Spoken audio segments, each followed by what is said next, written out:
All right, let's talk about Ukraine aid and whether the EU's billions are making us war heroes or just bankrupting the West. First, the basics.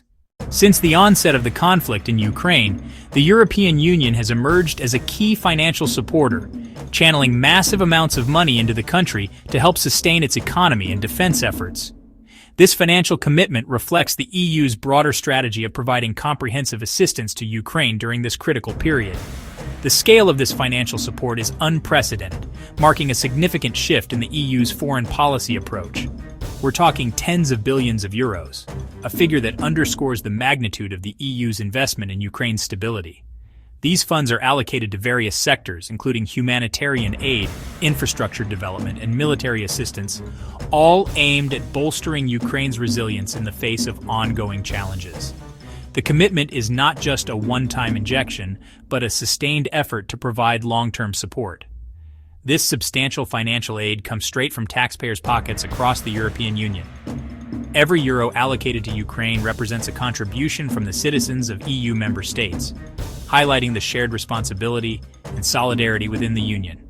The decision to allocate such significant resources reflects a political consensus among EU leaders, but it also raises questions about the long-term implications for national budgets and public spending priorities.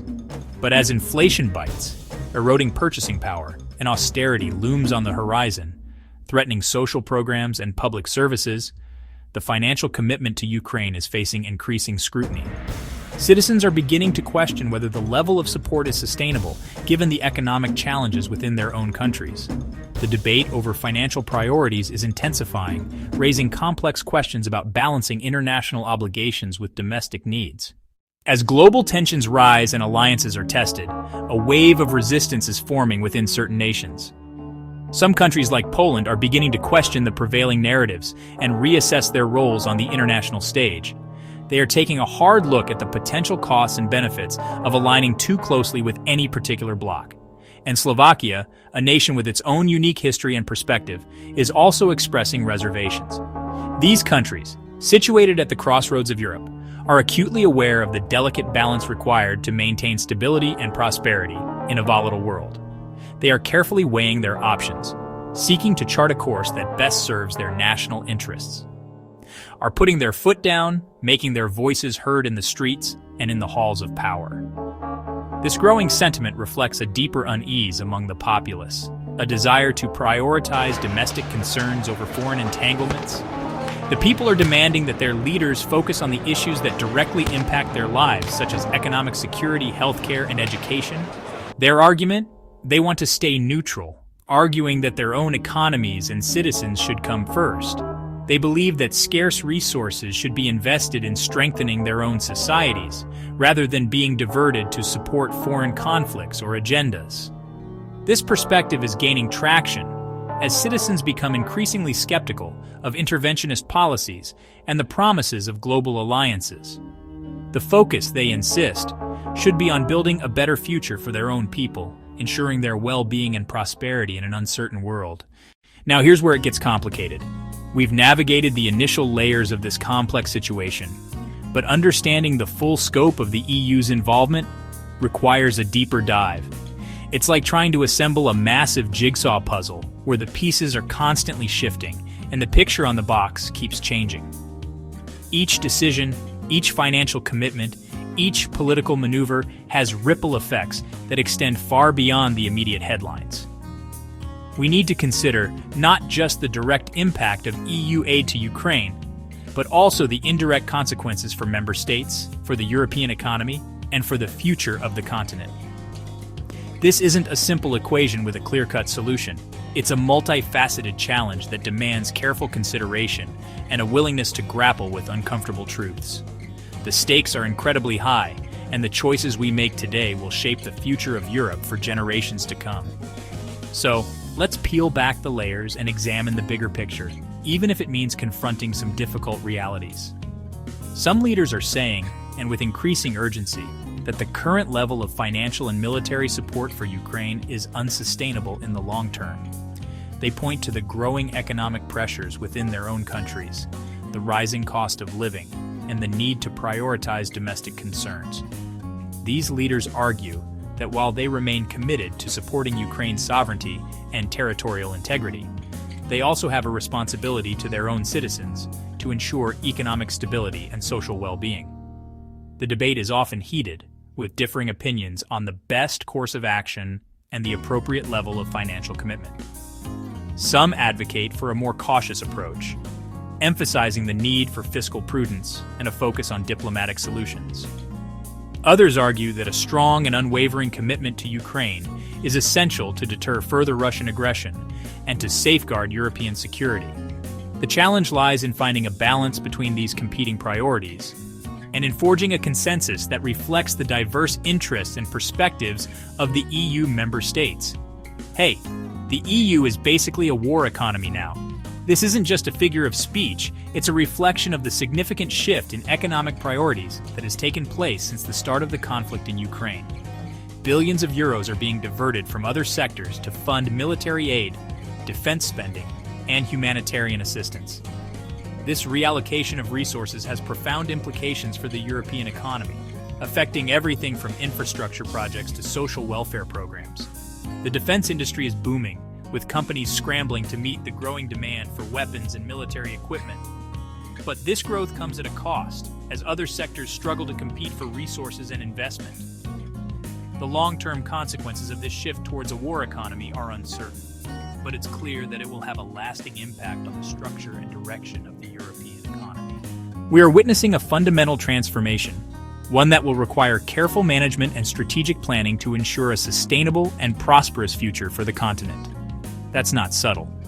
The sheer scale of the investment in military infrastructure and equipment is impossible to ignore. Factories are working around the clock to produce tanks, missiles, and other weapons systems. Supply chains are being reconfigured to prioritize the delivery of military goods. And governments are signing contracts worth billions of euros with defense contractors. This isn't just about providing aid to Ukraine. It's also about bolstering the EU's own defense capabilities and deterring potential aggression. The message is clear.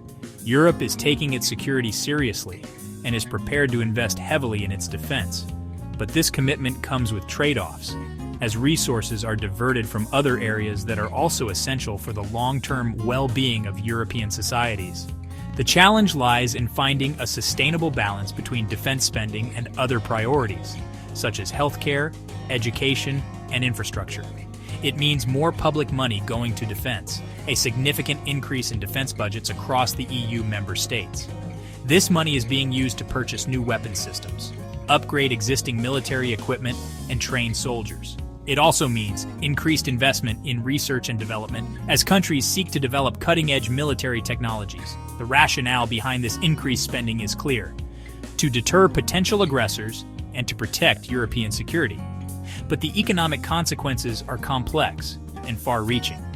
Increased defense spending can stimulate economic growth in the short term, creating jobs and boosting demand for goods and services.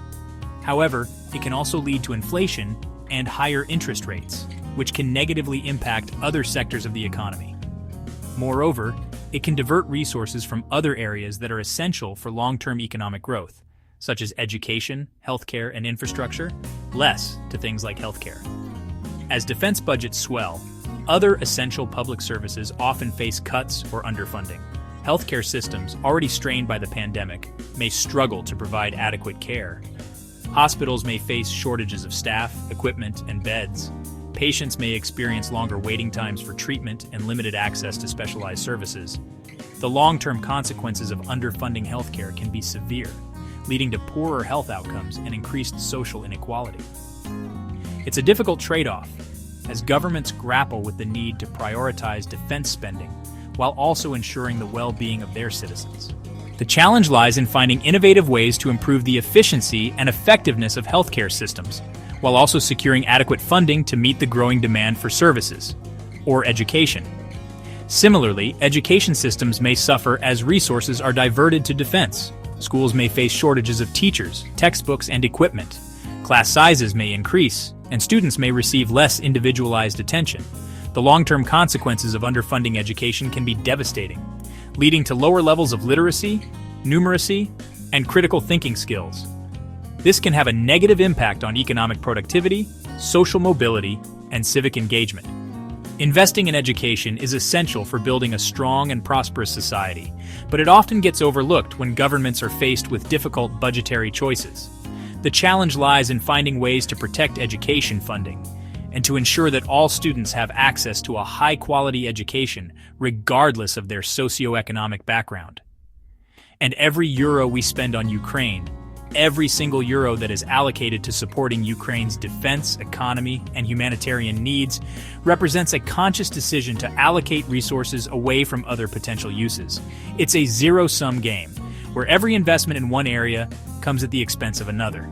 This isn't to say that supporting Ukraine is not a worthy cause, but it's important to acknowledge the opportunity cost involved. Every euro spent on Ukraine could have been used to fund infrastructure projects, support small businesses, or invest in renewable energy. The challenge lies in making informed decisions about how to allocate resources in a way that maximizes the overall benefit to European societies. Is a euro we're not spending at home? That new road that needs paving, the bridge that requires urgent repairs, the community center that's crying out for renovation? These are the projects that often get put on hold when funds are diverted elsewhere. It's a tough pill to swallow for local communities who are already struggling with limited resources. They see the money flowing out of their region and wonder what could have been achieved if it had been invested locally. This can lead to resentment and a sense of being left behind, fueling social divisions and undermining public trust in government. The challenge lies in communicating the rationale behind these decisions, and in ensuring that the benefits of supporting Ukraine are felt by all European citizens, not just a select few. But then you hear the other side, the voices that argue that supporting Ukraine is not just a matter of altruism, but a matter of self-preservation. They contend that failing to support Ukraine would have far more dire consequences for Europe in the long run. If the EU doesn't back Ukraine, if we turn our backs on a nation fighting for its survival against a brutal aggressor, what message does that send to the rest of the world? What message does it send to other vulnerable nations who are facing similar threats? Does it risk Russian aggression spilling over the border? Does it embolden Putin to push further, to test the resolve of the EU and NATO? The fear is that a weakened Ukraine would become a springboard for further Russian expansionism, destabilizing the entire region and posing a direct threat to European security. Is this a moral stand, a commitment to upholding international law, defending human rights, and standing in solidarity with a nation under attack? Or is there more to it, or just expensive symbolism? Are we truly making a difference on the ground? Or are we simply engaging in a performative display of support that serves to boost our own image and appease our consciences? And let's not ignore Russian propaganda. The Kremlin has launched a sophisticated and relentless disinformation campaign aimed at undermining support for Ukraine and sowing discord within the EU. There's a whole campaign out there claiming that EU support for Ukraine is just Brussels overreaching, a narrative carefully crafted to exploit existing anxieties and grievances within member states, controlling member states, wasting money, dragging the continent into war. These narratives, amplified by social media and certain news outlets, seek to paint the EU as an undemocratic and unaccountable bureaucracy that is out of touch with the needs of ordinary citizens. So, is EU aid making a real difference? Is it truly helping to alleviate suffering, rebuild infrastructure, and support the Ukrainian people in their fight for freedom? Or just fueling division and debt? Is it exacerbating existing inequalities within the EU, creating new economic burdens for member states, and ultimately undermining the long-term stability of the continent? Let me know what you think in the comments. I'm genuinely interested in hearing your perspectives on this complex and multifaceted issue. What are your concerns? What are your hopes? What do you believe is the best way forward for the EU and Ukraine? Because no matter what side you're on, whether you're a staunch supporter of EU aid to Ukraine or a vocal critic, one thing's clear. Following the money in wartime Europe is a story that's far from over. It's a story that's still unfolding with new twists and turns emerging every day. And it's a story that will have profound implications for the future of Europe and the world. The questions we've raised here are just the tip of the iceberg. There are countless other factors to consider, countless other perspectives to explore. But one thing is certain, the decisions we make today will shape the world of tomorrow.